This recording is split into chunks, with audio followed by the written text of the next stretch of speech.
మీకందరికీ స్వాగతం.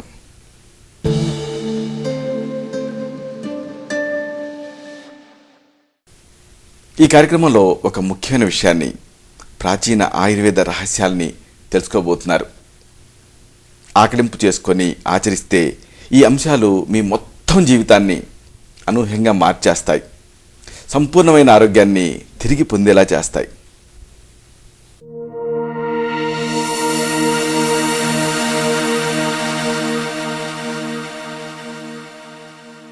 నమస్కారం. ఈ కార్యక్రమంలో మనం చాలా ముఖ్యమైన విషయాన్ని తెలుసుకోబోతున్నాం.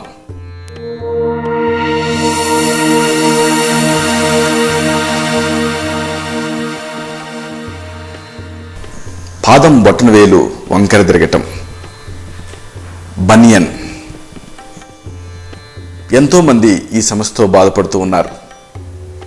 పాదం బొటన వేలు ఇతర వేళ్ల వైపు వంకర తిరిగి చాలా ఇబ్బందులు పడుతూ ఉన్నారు. ఈ సమస్య ఎందుకు వస్తుంది? ఒకవేళ ఈ సమస్య మీకుంటే ఎలా తగ్గించుకోవాలి? దీనికి సంబంధించి ఆయుర్వేద చికిత్సలు, అలాగే ఔషధాలు, అలాగే సూచనలు, వీటన్నిటినీ తెలుసుకుందాం.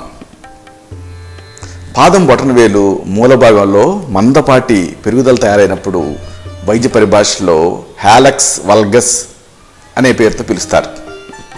బనియన్ అని దీనికి మరొక పేరు కూడా ఉంది. కొన్ని ప్రాంతాల్లో బునియన్ అని కూడా అంటారు.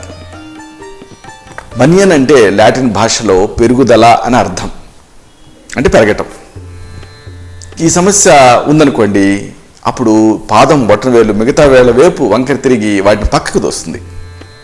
ఈ బొటన వేలు ఉంటుంది కదా, పాదం బొటన వేలు మిగతా వేళ్ల వైపుకి వంకర తిరుగుతుంది. వంకర తిరగటం వల్ల మిగతా వేళ్ళు కూడా పక్కకి తిరుగుతాయి. దీంతో అనేక ఇబ్బందులు, ముఖ్యంగా నడవటంలో ఇబ్బందిగా అనిపిస్తుంది. అయితే అసలు ఈ సమస్య ఎందుకు వస్తుంది, దీనికి దారితీసే కారణాలు ఏమిటి, వీటిని తెలుసుకుందాం. ఆయుర్వేదం సంక్షేపతః క్రియాయోగో నిదానస్య చ వర్జనం అంటుంది. అంటే కారణాలు కనుక్కొని ఆ కారణాలను సరిదిద్దుకోవాలి. వీటిని తెలుసుకుందాం.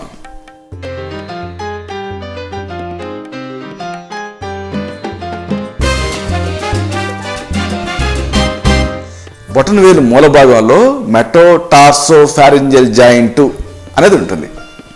కాబట్టి ఈ మెటాటార్సోఫారింజియల్ జాయింట్ అనేది కీలకం. ఈ జాయింట్లో ఒకవేళ వైకల్యం అంటే డిఫార్మిటీ అనేది చోటు చేసుకుంది అనుకోండి, అప్పుడు ఈ బనియన్ అనేది వచ్చేస్తుంది. దీంతో జాయింట్లో స్థిరత్వం లోపిస్తుంది, అసౌకర్యం అనేది పెరుగుతుంది, అంటే స్టెబిలిటీ తగ్గుతుంది, అనీజీనెస్ పెరుగుతుంది.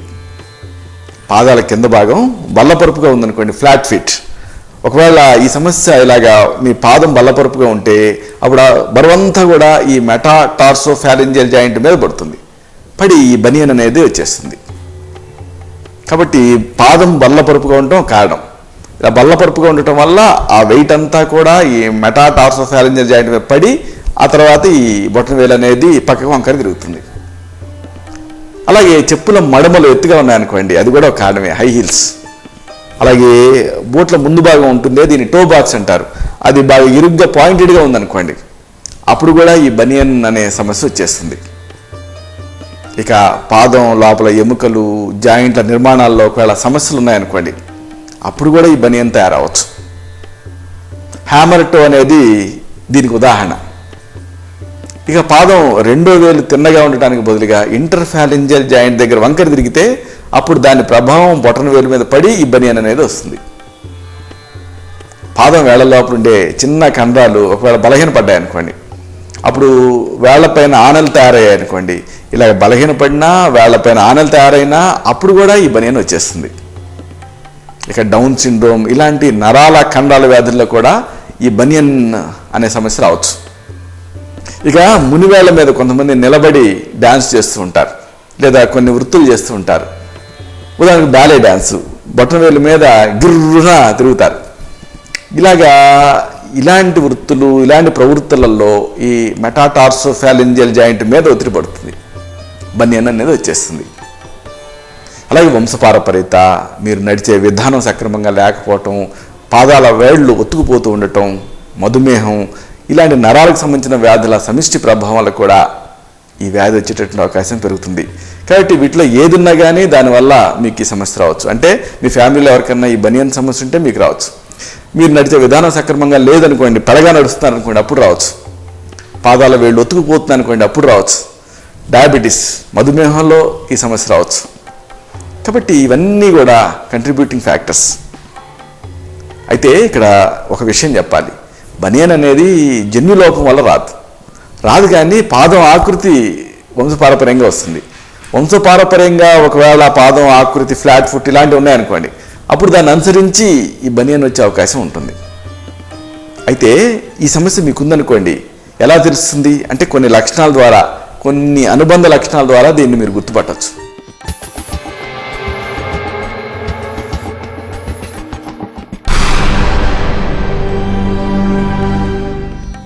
ఈ బనియన్ వ్యాధిలో ప్రారంభ లక్షణంగా ఈ పాదం బొటన వేలు వేరే వేళ్ల వైపుకి తిరగటం మొదలెడుతుంది. అంటే బొటన వేలు ఉంటుంది కదా, నెమ్మదిగా వేరే వేళ్ల వైపుకి ఇలాగా తిరగటం స్టార్ట్ అవుతుంది. మొదట్లో ఎలాంటి నొప్పి ఉండదు. అయితే సమస్య పెరుగుతుందనుకోండి, అప్పుడు నొప్పి పెరుగుతుంది. ఒక్కోసారి ఈ బొటన వేలు రెండో వేలు మూడో వేళ్ళను కప్పేసే అంతగా వంకర తిరుగుతుంది. దీంతో పాదం అంచులో బొటన వేలు మూలంలో గడ్డ మాదిరిగా ఒక స్థిరమైన పెరుగుదల తయారవుతుంది. స్థానికంగా ఇక్కడ చూశారనుకోండి, ఎరుపుదనం కనిపిస్తుంది. బొటన వేలు కదలకుండా బిగదీసుకుపోవచ్చు కూడా. ఒకవేళ దీన్ని కదిలించాలని ఇలా ప్రయత్నం చేశారనుకోండి, అప్పుడు నొప్పి పుడుతుంది. పాదం మొత్తంలో ఈ నొప్పి, బిగదీసుకుపోవటం ఇలాంటి లక్షణాలు కనిపిస్తాయి. ఎముకల పెరుగుదలకి, దీన్ని కప్పి ఉంచేటువంటి చర్మానికి మధ్య నీరు లాంటి ద్రవంతో నిండిన తిత్తి తయారు కావచ్చు. కొన్ని సందర్భాల్లో ఈ ఎముక పెరిగింది కదా, చర్మం ఉంది, ఇక్కడ బ్లిస్టర్స్ తయారవచ్చు. సరే, ఈ సమస్య మీకుంది, బాగా బాధపడుతున్నారు, అలాగే పాదం అందవిహీనంగా కనిపిస్తూ ఉంది. ఏం చేయాలి? దీనికి అమోఘమైనటువంటి ఆయుర్వేద చికిత్సలు ఉన్నాయి, అలాగే నివారణ పద్ధతులు ఉన్నాయి, సూచనలు ఉన్నాయి, సలహాలు ఉన్నాయి. వీటన్నిటిని తెలుసుకుందాం.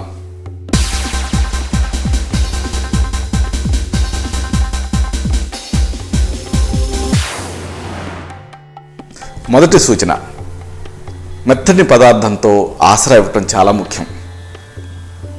దీన్ని వైద్య పరిభాషలో ప్యాడింగ్ అంటారు. ఈ ప్యాడింగ్తో ఏం జరుగుతుంది? బనియన్కి రక్షణ లభిస్తుంది. అంటే మున్ముందు ఇది సమస్య మరింత పెరగకుండా ఉంటుంది. అయితే ఈ ప్యాడింగ్ని మీరు బొటన వేలు మీద చేయకూడదు. బొటన వేలు మీద కాకుండా రెండో వేలు మూడో వేలు మీద ఈ బూరుగు దూది ఇలాంటి మెత్తటి పదార్థాలతో తయారైన మెత్తలను అమర్చాలి, దిండులాగా. అప్పుడు ఒత్తిడి పడకుండా ఉంటుంది దీనిపైన. ఇక తర్వాత సూచన, సరైన పాదరక్షలు వాడండి, చక్కని ఆర్థోటిక్స్ వాడండి. బూట్ల అంతర్గత ప్రదేశం అనేది చాలా విశాలంగా ఉండాలి. ముఖ్యంగా ఈ టో బాక్స్ అనేది వెడల్పుగా ఉండాలి. బూట్ల ముందు మునివేళను కదిలించగలిగే అంత స్థలం ఉండాలి. ఇక బూట్ల పైకప్పు బనియన్ పైన ఒరిపిని కలిగించకూడదు. అవసరమైతే ఈ బనియన్ ఏర్పడిన చోట బూటుని సాగదీయచ్చు మీరు. మీకు ఒకటే గుర్తు, నిలబడినప్పుడు బొటన వేలికి బూటు వేలు కొసకి మధ్య కనీసం 1.5 అంగుళాలు ఉండాలి. బొటన వేలు ఉంటుంది కదా, అలాగే బూట్ కొస ఉంటుంది. ఈ రెండిటికి మధ్య మీకు 1.5 అంగుళాల జాగా ఉండాలి. అలాగే బూట్లలో ఇన్సోల్స్ మాదిరిగా ప్రత్యేకంగా చేసినటువంటి షూ ఇన్సర్ట్స్ని కూడా అమర్చుకోవచ్చు.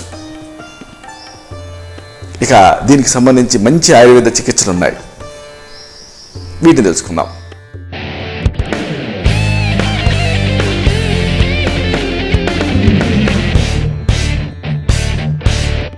అభ్యంగన చికిత్స అమోఘమైన ఫలితం ఇస్తుంది.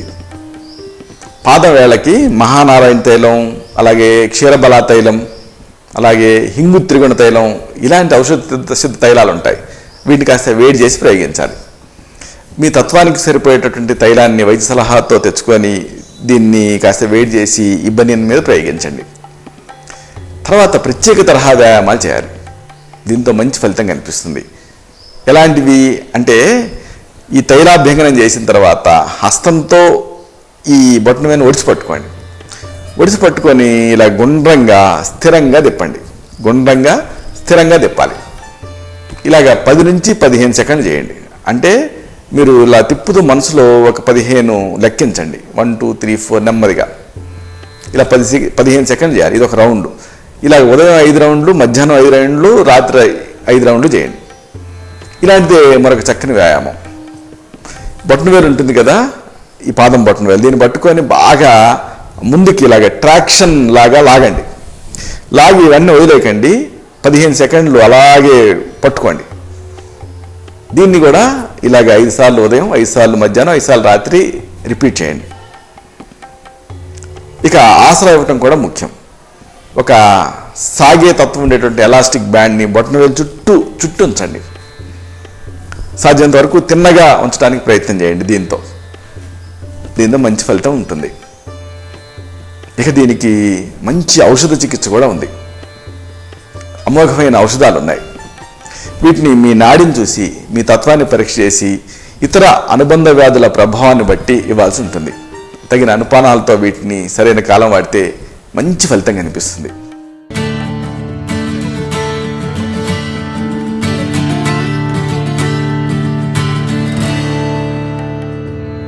ఉదాహరణకు కొంతమందిలో మహాయోగరాజు గుగ్గులు అనే దాన్ని ప్రిస్క్రైబ్ చేస్తూ ఉంటాం.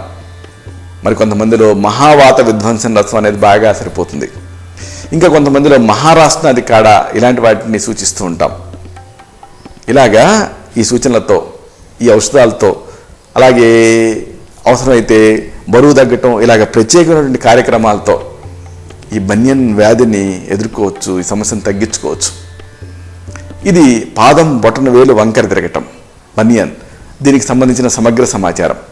మళ్ళీ ఇదే కార్యక్రమంలో మనం కలుసుకున్నప్పుడు ఇలాంటి మరొక ఆసక్తికరమైన అంశాన్ని తెలుసుకుందాం. శతం జీవ శరదో వర్ధమానః, శతం హేమంతాన్ శతం వసంతాన్, 100 శరత్తులు, 100 హేమంతాలు, 100 వసంతాలు వర్ధిల్లుతూ జీవించండి. శుభం.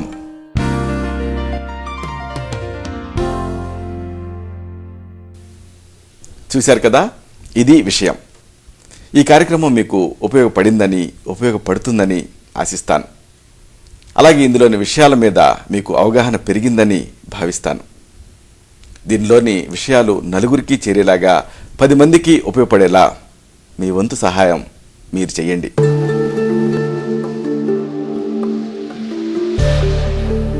మళ్ళీ ఇదే కార్యక్రమంలో మనం కలుసుకున్నప్పుడు ఇలాంటి మరొక ఆసక్తికరమైన అంశాన్ని తెలుసుకుందాం.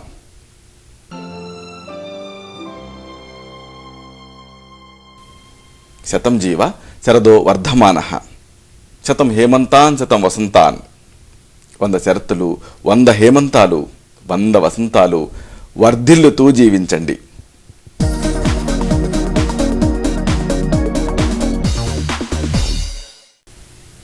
శుభం. డాక్టర్ చిరుమావిళ్ల మురళీ మనోహర్, ఎండి, ఆయుర్వేదం, రక్ష ఆయుర్వేదిక్ సెంటర్, సార్డి studios road, opposite state home, Ameerpet, Hyderabad 73. Phone 9177445454.